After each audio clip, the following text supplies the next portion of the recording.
Well, you see, it's a candy read. What is that? What? You don't know what a candy read is? Let's get into this.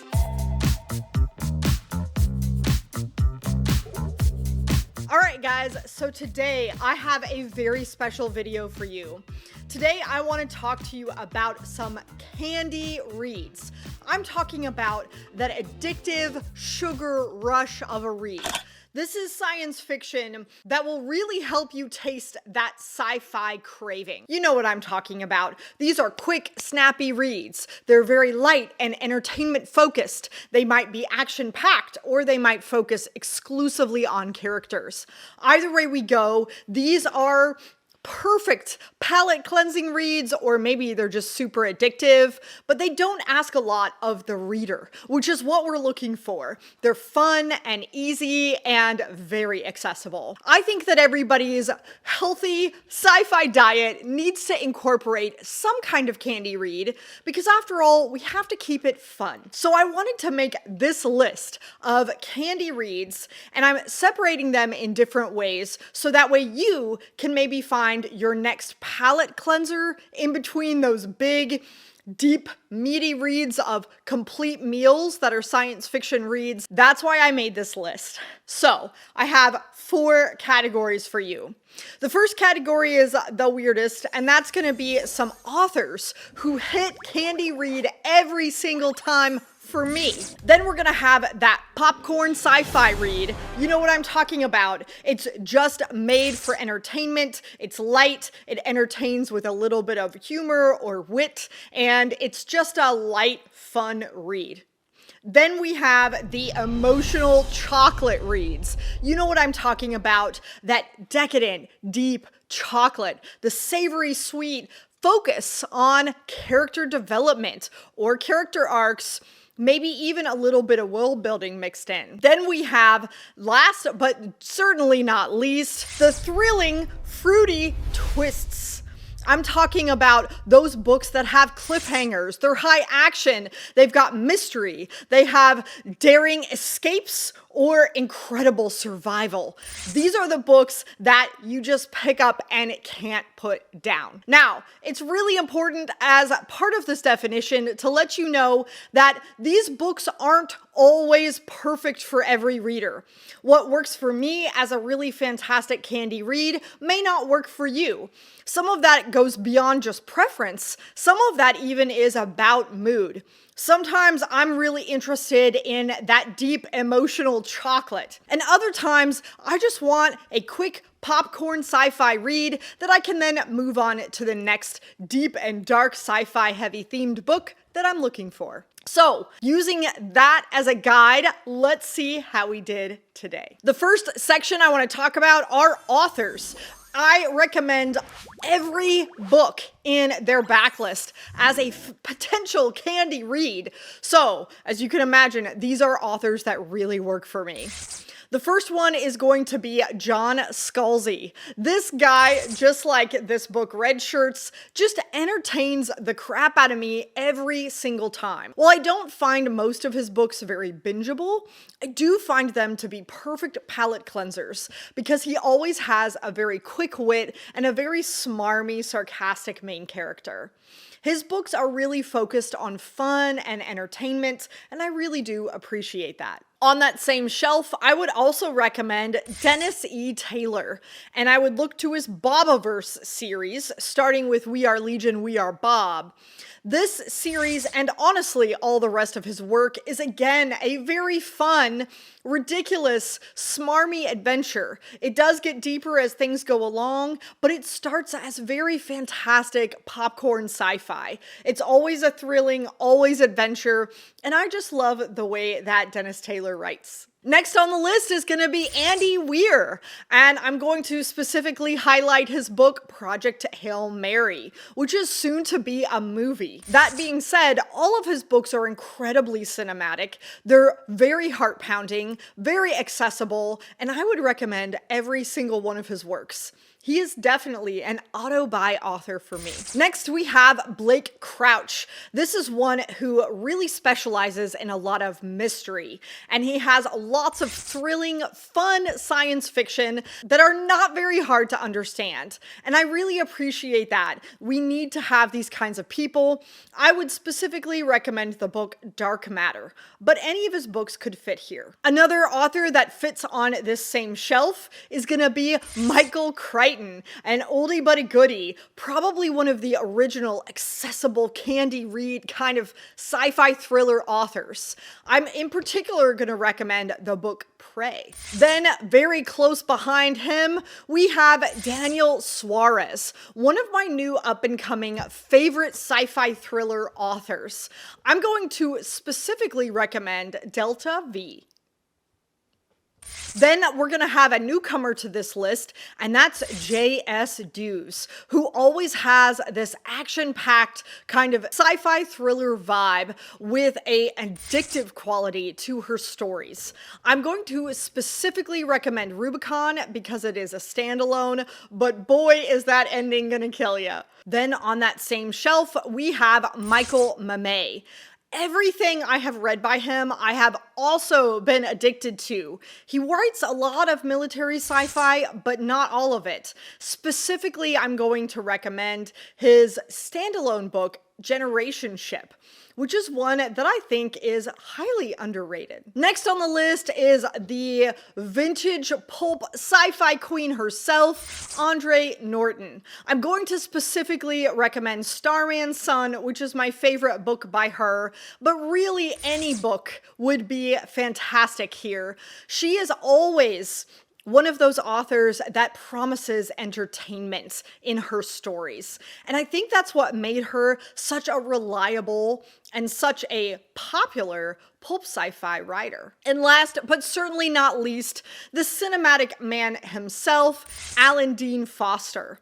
This guy has written more books about movies or movies that have become books than many of the other authors on here. Alan Dean Foster wrote a really incredible series called the Human X series, and it is a book in that series that I would like to highlight, specifically Nor Crystal Tears, which was really fun and a great adventure.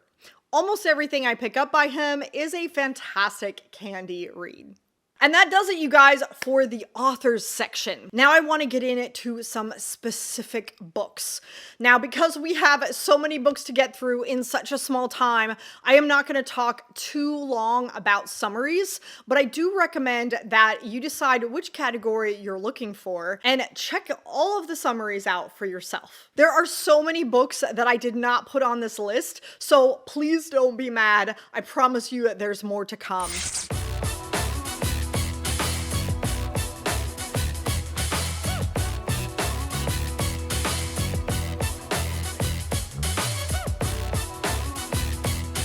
Let's start with popcorn sci-fi. Now, in case you don't remember, the definition of popcorn sci-fi is it is a little bit savory, but it's light and meant to entertain with a little bit of sarcasm, maybe a little bit of wit, and it's meant to be consumed in large quantities. One piece of popcorn is never enough. And it's not taken too seriously because popcorn is never mistaken for a whole meal. So let's get started with the first book in this category, and that's going to be the entire series of Dungeon Crawler Carl by Matt Dinniman. This series is taking BookTube by storm right now, and for a really good reason. It's just a lot of fun. There might be a little bit of depth in here, and that might be some of the savory flavorings throughout this series, but it is at its heart really fantastic popcorn sci-fi thrills. The next series on this list is going to be The Laundry Files by Charles Stross. This one deals with a secret government agency whose job it is to handle all of the secret pieces of technology or aliens that we're not supposed to know about. I absolutely love this series. I've only read 2 in the series, but I plan to go through more. This is kind of the sci-fi version of the Dresden Files for me. It is a perfect palate cleanser. Next is going to be the action-packed series called Wayward Galaxy by Jason Anspach and J.N. Chaney. This series is complete and is a whole lot of action-packed military sci-fi fun. This is a little bit superficial, although it has a lot of sarcasm and one of my all-time favorite malfunctioning AI characters. You know what I'm talking about. I would highly recommend picking this one up. Then we have the next series on this list, and that's Junkyard Cats by Faith Hunter. These little tidbits are all little tiny novellas that are best consumed on audiobook. But gotta say, I love the future premise of this series, as we have kind of an urban sci-fi setting, which I didn't know existed. We have the main character who has inherited a junkyard and discovers within it some alien technology from the war that humans barely beat the aliens out of. And of course, we have a rival motorcycle gang and all kinds of trouble. I absolutely loved this series, even though it's absolutely a guilty pleasure. Next on the list is going to be the trilogy, starting with We'll Save the Galaxy for Food by Yahtzee Croshaw.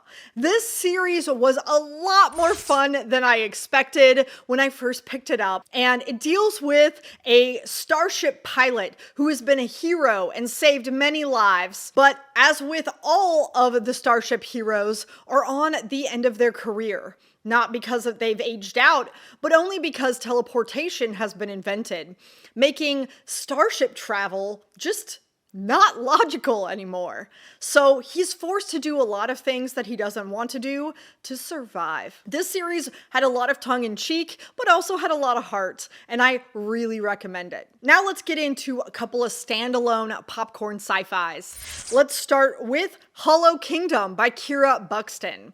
This is the beginning of a duology, but it can be read as a single book, and it really deals with a perspective of a pet crow who has to witness the zombie apocalypse decimate its favorite humans, and has to decide what to do next. There are some cuss words in this book, so if you're offended, just say you've been warned. Next, we have the book Stringers by Chris Panettiere.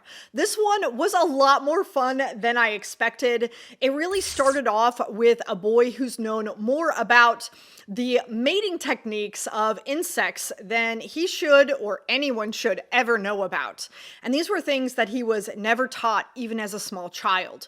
But he discovers that's because he shares a string. That means that he's connected to people across time and space.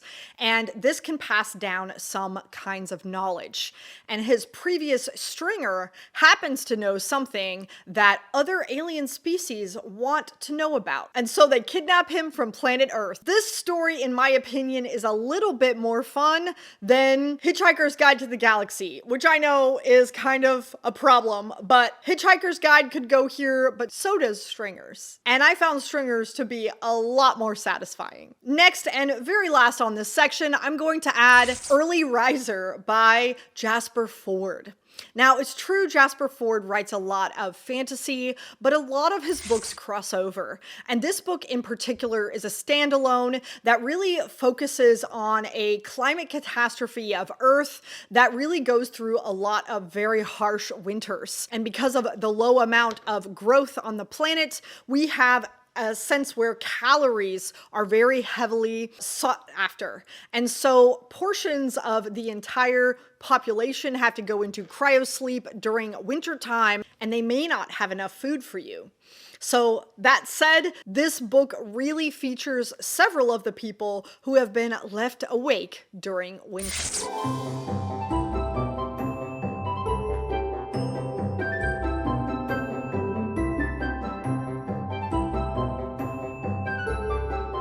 Now, the next section on here is the emotional chocolate section. We're talking about things that need to be savored. You know, those kinds of books that are all about that character arc or character growth. They're about relationships and what it means to be human. There's also some pretty awesome world building in this section. So, let's start with the first book, and that's going to be Planetfall by Emma Newman. This is the first of 4 books, although there might be more, that all center around an event where a small group of people have launched to try to colonize a planet. The first book, Planetfall, really meets the definition of an emotional chocolate book. It's just a good one. It has a lot of mental health discussions in it, and there's a lot of fun in these books. Next, we're going to talk about an entire series that you'll probably recognize, and that is the Murderbot series by Martha Wells. This series consists mostly of novellas, but there are some novels, and this has taken the internet by storm, especially when the TV show started. However, it's really about a cyborg that has some significant social anxieties. And this book is a lot of emotional chocolate, savory fun. Next on the list is going to be Day Zero, the prequel to Sea of Rust by C. Robert Cargill.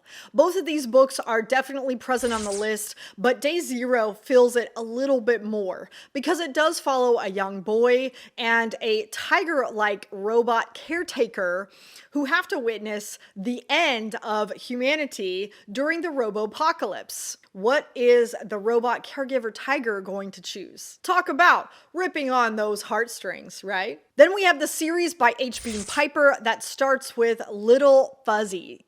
This series is incredibly wholesome and really interesting because it dives into the topic of what is sentience, how do we detect it, and also how do we legally prove it. Following not too far behind that one, we have Speed of Dark by Elizabeth Moon. This book and many of her other series could go here, but Speed of Dark really focuses on an autistic man in his job who is starting to be pressured into taking a cure for autism. And he's not entirely sure he wants to.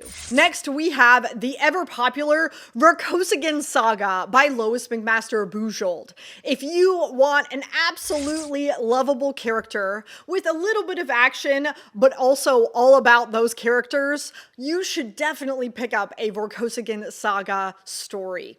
Especially because Miles is just such a fun-loving character.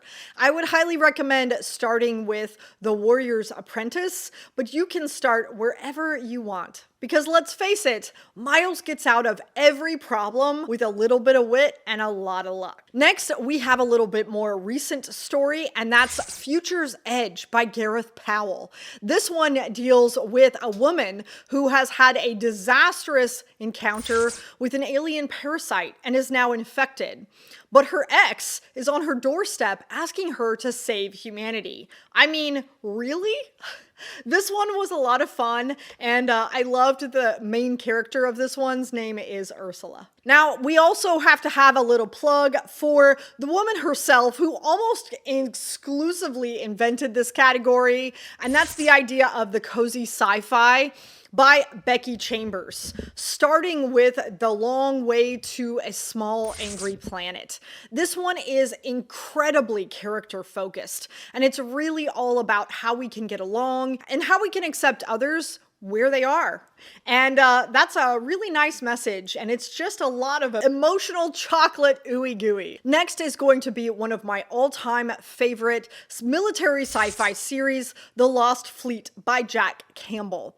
These 6 books really wowed me, and no, I didn't mislabel them. They're more about a character arc than they are about action scenes or battles, and for that, I really loved them. They really speak to me, and they're books that I go back to over and over again. So if you're somebody who's a little hesitant on military sci-fi, I still recommend you pick these up because it's really not about the battles and it's way more about the characters. Next on the list is going to be an Adrian Tchaikovsky book, and that's going to be Service Model. This one again deals with the robot apocalypse, but this time from a robot butler's perspective. This one also kind of deals with a little bit of an unreliable narrator, which is ironic because he's an AI. I really enjoyed this one, but it is a fantastic candy read, which means it doesn't really expect a whole lot from the reader, which makes it fun. And finally, last but not least on the list is going to be The Light Years by R.W. Green. This one is one that I haven't heard a whole lot of people talking about, but it's essentially about relationships in the future. I'll leave it there.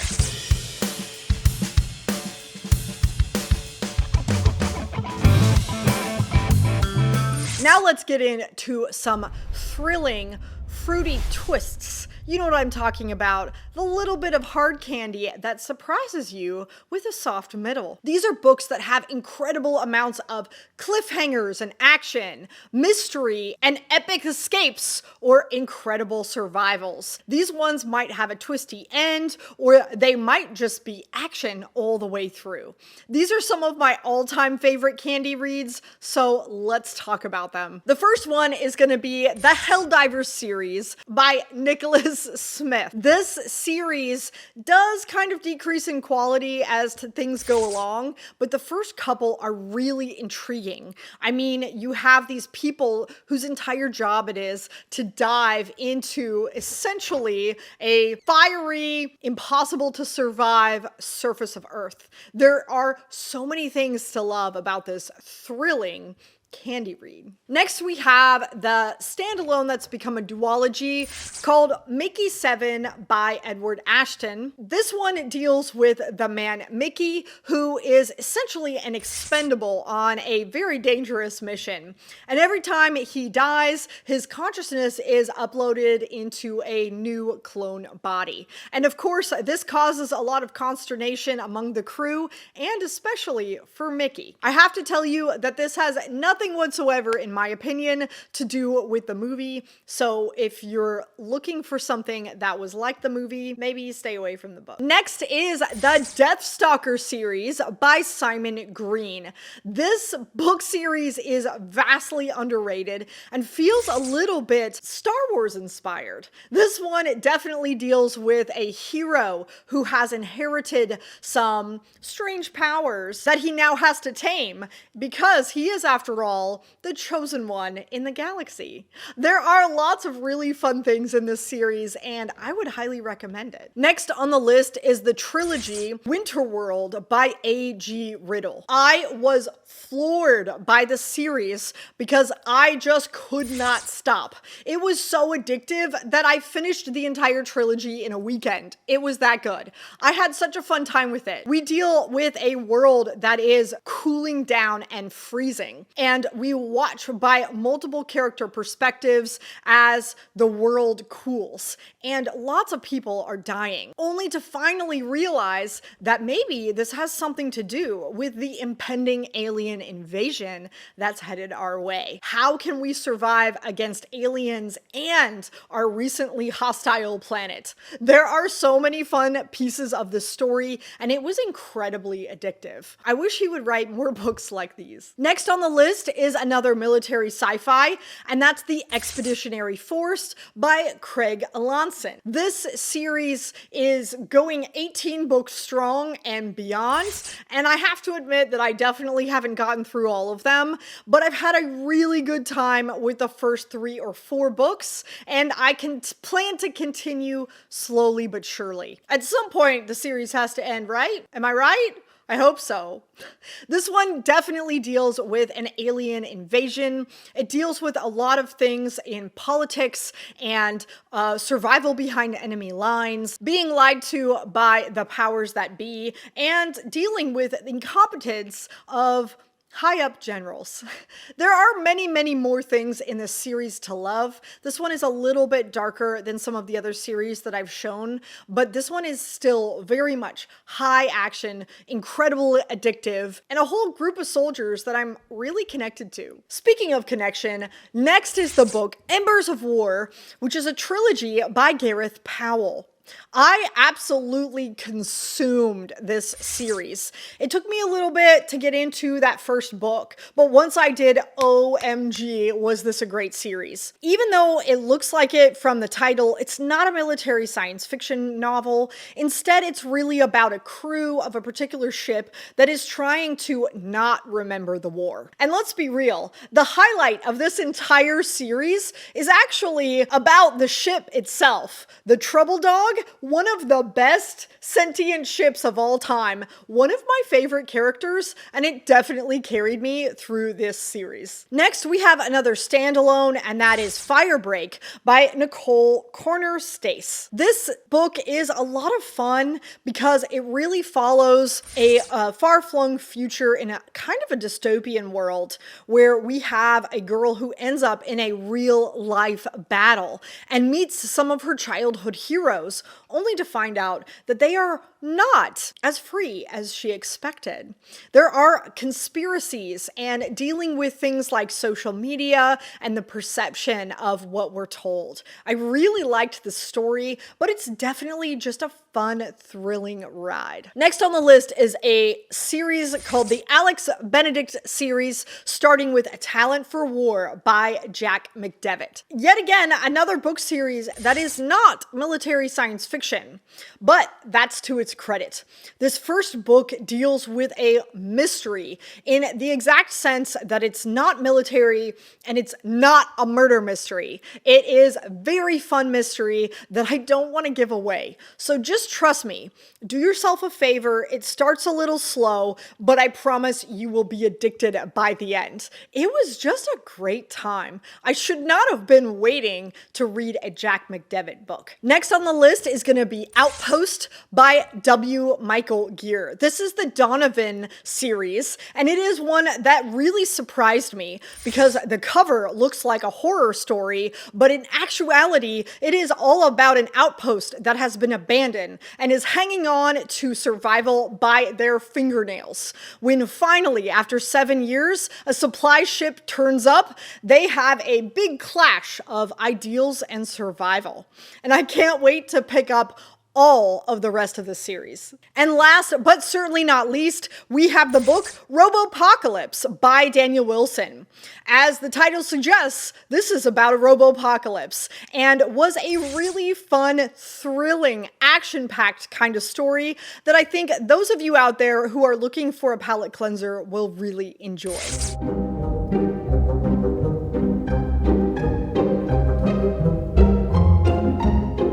And that does it for my candy reads. I hope this is a very helpful list for you guys to find something in between all of your meaty sci-fi reads, or maybe to just pick up and addictively consume over a weekend. There are so many more candy reads out there that I would definitely encourage you guys to write your candy read recommendations in the comment section down below, so that way me and a lot of other people can check them out. That said, I hope to see you in the next video. See ya. Pico says goodbye.